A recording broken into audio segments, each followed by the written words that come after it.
Hello, it's Coach Schaefer. I'm out here at Raccoon Creek State Park, which is actually Hookstown mailing address. it's not Independence or whatever, it's Hookstown. And waiting for a couple students of mine to show up for what is now the end of preseason for wrestling, for the 2022-23 wrestling season. I'm waiting for a couple of my varsity guys here from a couple different schools to show up.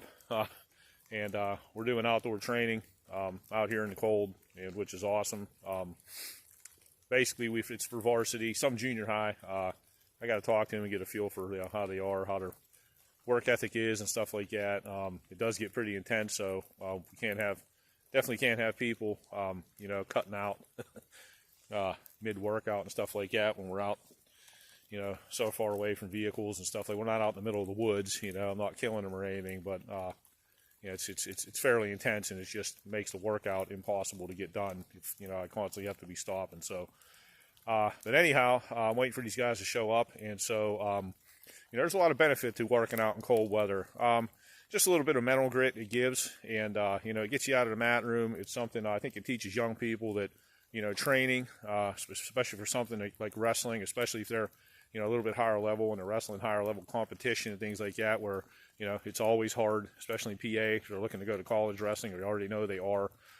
It's a good break to get out and run in some elements and develop a new respect for things, and makes you want to get out there, and it makes work, even to the toughest guy or the toughest girl, wrestling girl, it makes it not look so just hard and just stoic and just all the time. So one of the things we'll be doing, and I'm going to try to flip the camera around here, is this is the big hill that goes up from the canoe rental at Raccoon Creek State Park all the way up to the old pavilion area that's now closed.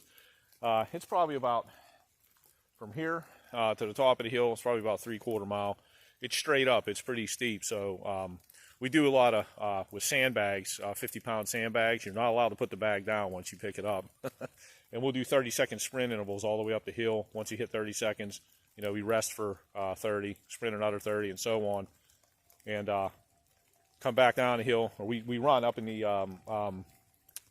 we do different exercises, sandbag exercises up in the closed pavilion area is kind of what we do. And then there's a little run up there, and then we come back downhill, and we may even get a second run up the hill, the 30-second interval. So it gets pretty intense. But and we also do some hand fighting out here, like 6 minutes of six rounds of 6 minutes each. We usually start with 6 rounds of 3 minutes and then go 6 rounds of 6 minutes once I get their conditioning up, and the hand fights are actually effective. You don't want them to get sloppy. You got a jet going, or you can't come out and get away from these damn things anywhere. But anyhow, that's effective stuff for, if you're going to get tired doing anything, on top of being ridden out on top in matches, especially against tough people, strong people, where, varsity, where strength and technique kind of combine now, and it does matter.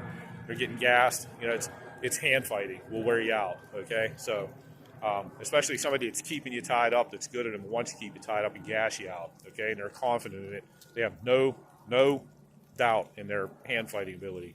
So, this is the hill, and I'm going to try to do like a 30-second sprint up this sucker myself, and just a little sample of what we do.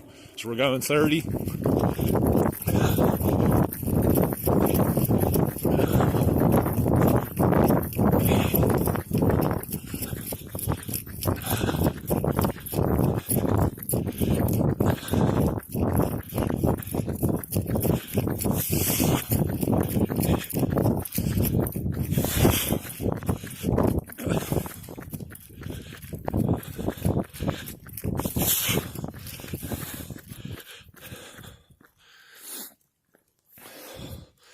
And that's a 30.